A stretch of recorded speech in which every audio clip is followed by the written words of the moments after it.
Santi Dharma Chandra ada edisi khusus nih, kita liputan di SPN Polda Bali.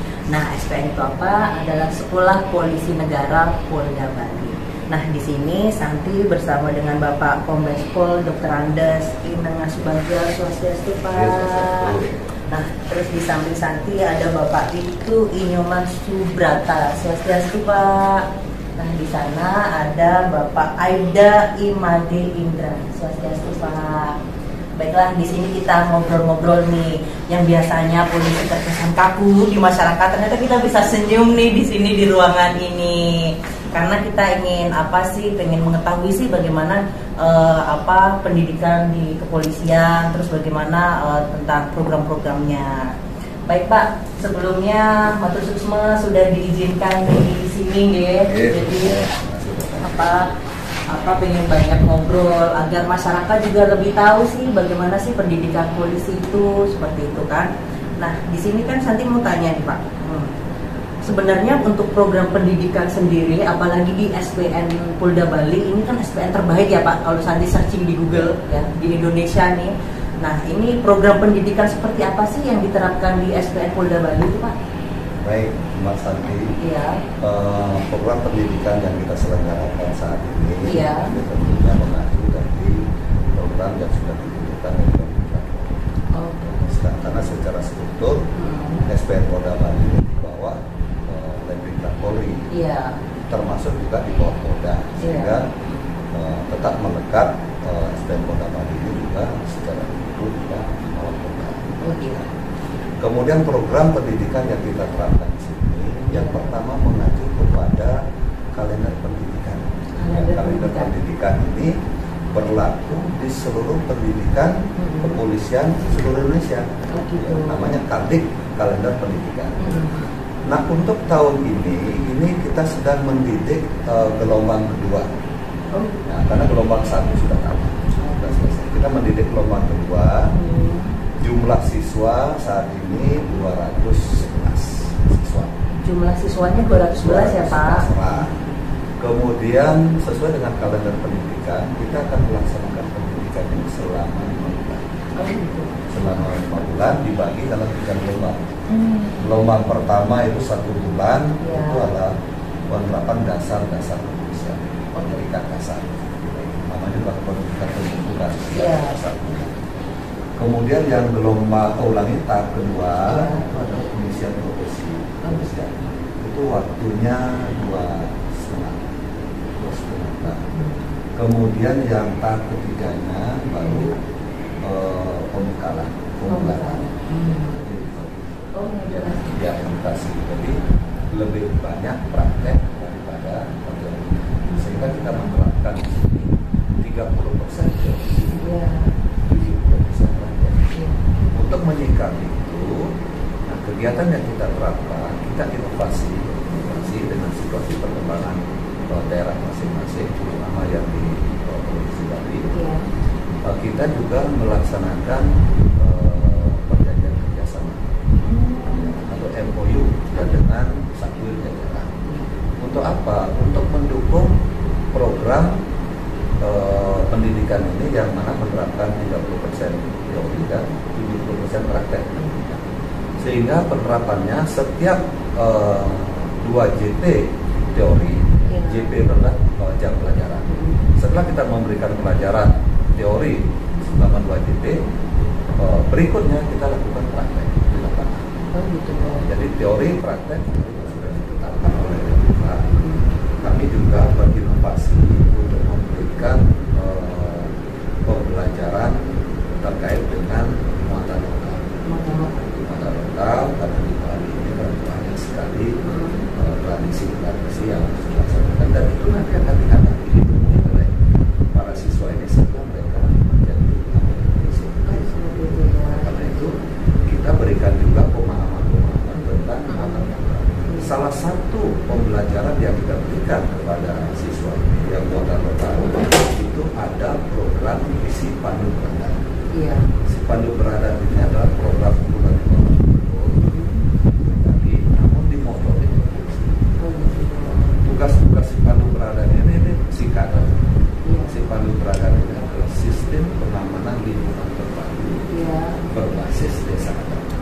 iya iya iya. Ini merupakan sebuah forum yang mana di dalamnya ada polisi, bahkan sebagai motornya ada polisi, ada polisi itu dipegang oleh Babin Kamtibmas. Iya. Sedangkan dari TNI-nya itu diawasi oleh Babinsa. Sehingga tugas daripada si Pandu Berada ini sebenarnya yang pertama adalah untuk mendeteksi permasalahan-permasalahan yang ada di desa masing-masing. Kedua, mencarikan solusi, memecahkan masalahnya, sehingga tidak semua permasalahan itu harus melalui jalur hukum proses itu. Jadi kalau bisa dicarikan solusi dan diselesaikan di tingkat desa, tentu tidak perlu sampai ditindaklanjuti dengan proses itu. Sehingga paling tidak bisa meminimalisir proses hukum dan bisa menyelesaikan permasalahan secara cukup di tingkat desa kalau memang benar. Jadi salah satu solusi yang sangat baik tentunya, mengingat di Bali ini adalah destinasi wisata, destinasi wisata dunia, bukan lagi Indonesia. Jadi ya ini sudah dunia. Jadi memang keamanan dalam melakukan uji yang sangat penting, melakukan peranan yang sangat penting untuk bisa menarik wisatawan datang. Nah ini tadi kan sedikit menyimpulkan Pak dengan segala proses yang harus dengan desa ada bahwasanya itu polisi sangat humanis ya Pak ya. Jadi nggak selalu langsung dengan jalur hukum karena semua ada proses-prosesnya tuh dengan desa, adat dan lain-lain. Jadi seperti itu. Sudah ada jalur. Iya. Khusus untuk SPN ini mendidik calon polisi laki-laki. Oh seperti ya. itu. Nah kalau calon polwannya itu dididik di Ciputat, di sekolah polisi wanita khusus. Itu ya. Hanya bedanya di Sepolwan itu dididik seluruh hasil rekrutmen se-Indonesia dipusatkan di Sepolwan. Nah, kalau yang untuk di SPN itu adalah mendidik hasil rekrutmen Polda Sumatera. Namun demikian dapat saya jelaskan bahwa peserta didik yang ada di SPN Polda Bali khususnya memang rekrutnya adalah rekrut Polda Bali. Namun demikian pesertanya tidak semuanya orang Bali. Ya, tidak semuanya orang Bali. Ada juga yang non Bali, tetapi dia mengikuti rekrutnya di Bali. Kebetulan untuk tahun ini. Kalau tahun 2020 kita kebetulan dapat mendidik siswa titipan dari Papua. Waktu itu. Nah untuk tahun ini dari gelombang 1 maupun gelombang 2 yang sekarang sedang kita laksanakan ini tidak ada siswa. Oh iya, Polda Bali ini tantangan apa sih Pak untuk menyiapkan polisi ke depannya? Karena tengah diketahui ya, maksudnya tantangan untuk menghadapi masyarakat itu seperti apa? Bagaimana sih Bapak mempersiapkan mencetak generasi polisi ini untuk lebih siap menghadapi masyarakat? Baik, yang pertama itu kita tetap tidak boleh tidak boleh menyimpang dari aliran pendidikan yang sudah ada. Itu yang pertama. Itu harus kita laksanakan karena sudah ditentukan di situ mulai dari lamanya pendidikan 5 bulan. Itu terdiri dari 22 minggu, kemudian 1.200 jam pelajaran. 1.200 jam pelajaran, kemudian jumlah mata pelajaran 47 itu sudah ditentukan. Itu harus kita laksanakan dan harus selesai sesuai dengan waktu yang ditentukan. Kemudian melihat perkembangan situasi dan kondisi, kita juga memberikan pembelajaran tambahan yang saya sebutkan tadi. Ada kita memberikan pelajaran tambahan yang muatan lokal. Muatan lokal, si Pandu Berada. Kenapa si Pandu Berada kita laksanakan? Karena nanti calon-calon polisi ini, bintara polisi ini adalah mereka melaksanakan tugas terdepan. Mereka harus tahu adat budaya di mana mereka tugas, sehingga lebih mudah mereka berkomunikasi dengan masyarakat. Ya. Melihat situasi ini, perkembangan situasi saat ini juga kita menyesuaikan dengan pemberitaan-pemberitaan yang ada. Jadi kita memberikan pemahaman kepada siswa tentang perkembangan situasi sehingga mereka paling tidak punya bekal, punya pengetahuan bahwa situasi akan berkembang terus. Iya. Dan nanti dimanapun dia tugaskan, dia sudah siap dengan perkembangan situasi itu. Karena juga yang kita didik di SPM Polda Bali ini belum tentu semuanya tugas di Bali. Ya, nanti pasti akan ada ditugaskan di luar Bali. Oleh karena itu mereka juga harus siap. Sehingga update perkembangan situasi terkini kita juga sampaikan kepada siswa.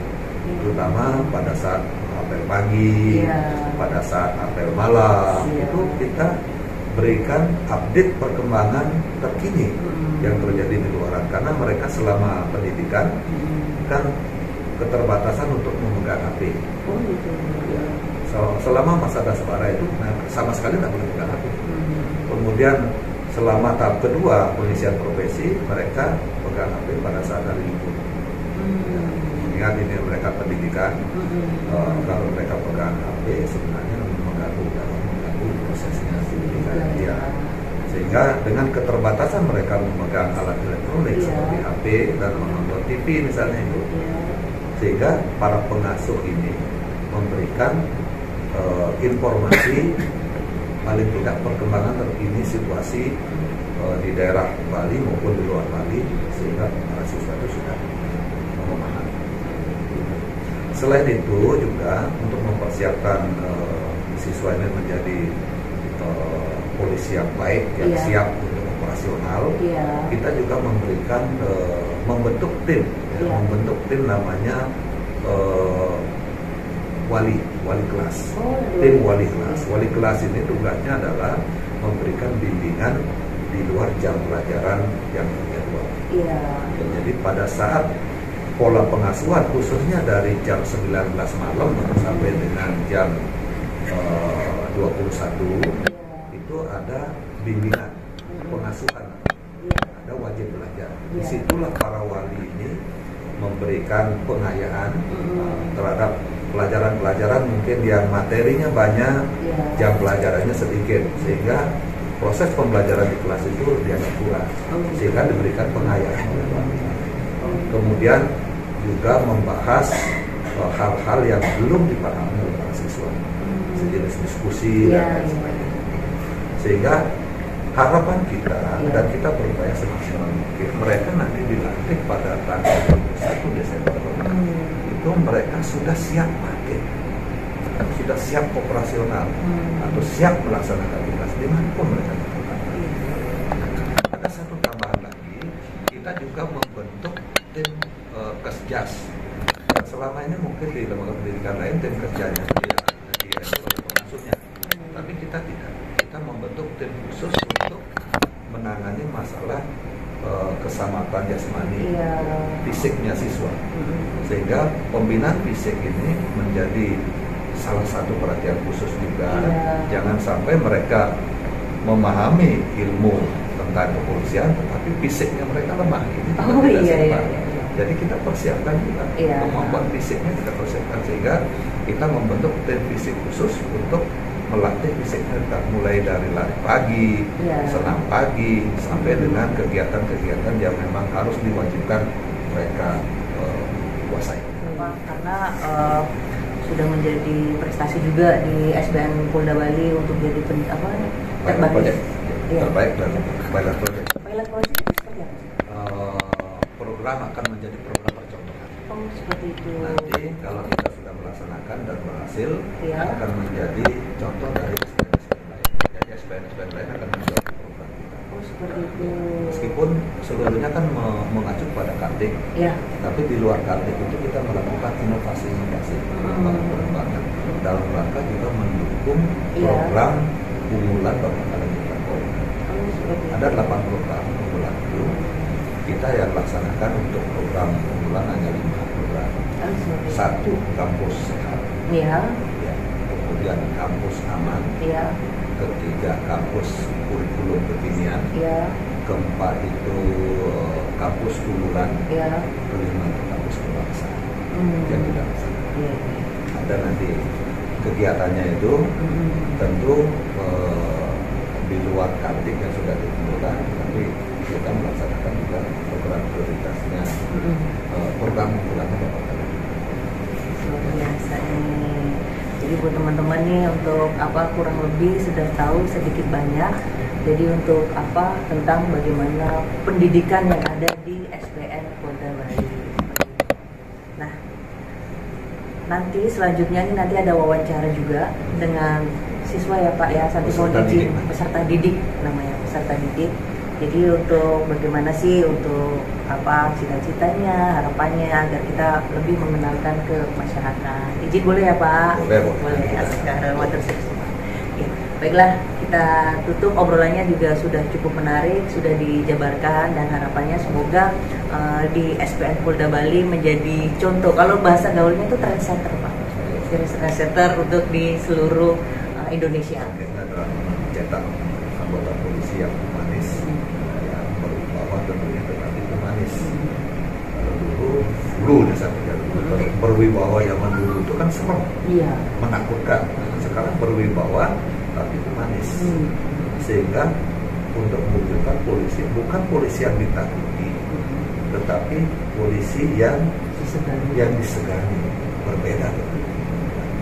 Jadi perbedaan situasi itulah yang menuntut lembaga pendidikan harus bisa menyesuaikan, sehingga kalender pendidikan juga sudah menyesuaikan. Ya, itu kampus kebangsaan. Gimana itu? Itu masuk ke kampus di sini juga. Itu program kampus kebangsaan. Dari 8 program itu yang kita laksanakan 5 program. Program unggulan ya. Itu yang saya katakan tadi, kampus sehat. Kampus sehat, kalau sekarang karena musim COVID ini, kampus ini harus terbebas dari COVID. Kampus sehat, sehingga dukungan dari tenaga kesehatan, kemudian alat-alat kesehatan harus lengkap di sini. Bahkan untuk mendukung kampus sehat itu, selama masa COVID ini kita menyiapkan ruang isolasi. Ruang isolasi kan 2 kita menyiapkan ruang isolasi di sini untuk kasus yang terpapar COVID tanpa gejala, dan kasus yang terpapar COVID yang gejala ringan. Kalau gejala berat, kita sudah membuat MOU dengan gugus penanganan COVID. Jadi kita sudah sampai seluruh itu kampus sehat. Kemudian kampus aman, ya aman dari gangguan dari luar, ancaman dari luar, aman yang ada dari dalam. Nah, aman dari luar itu kan macam-macam, misalnya seperti teror, dan lain sebagainya. Aman dari dalam itu adalah tidak ada intimidasi lagi di dalam oleh pengasuh, memaksimalkan apa yang disiapkan oleh dinas, sehingga tidak ada iuran-iuran, kemudian mendeteksi secara dini, pengasuh-pengasuh diberikan kemampuan sebagai konselor, sehingga bisa berkomunikasi aktif dengan siswanya, kemudian bisa mendeteksi secara dini perubahan-perubahan yang terjadi pada siswa. Jangan sampai siswa sudah bengong-bengong, kita tidak tahu, kita tidak lakukan konseling misalnya gitu, kita tahu siswa gantung diri. Bisa saja, karena kita tidak tahu. Tetapi dengan kemampuan yang dimiliki oleh pengasuh, oleh gadik-gadikan sebagai seorang konselor, dia secara dini bisa mendeteksi siswa. Sudah laksanakan. Kemudian juga kita melakukan kerjasama dengan Polda, mendatangkan propam Polda. Baiklah, mari kita terima kasih sebelumnya sudah diizinkan buat di sini, buat Bapak juga ya. Karena kita di Bali, nanti juga sama-sama, mari kita tutup dengan para masanti. Baiklah. Om Santi Santi Santi Om.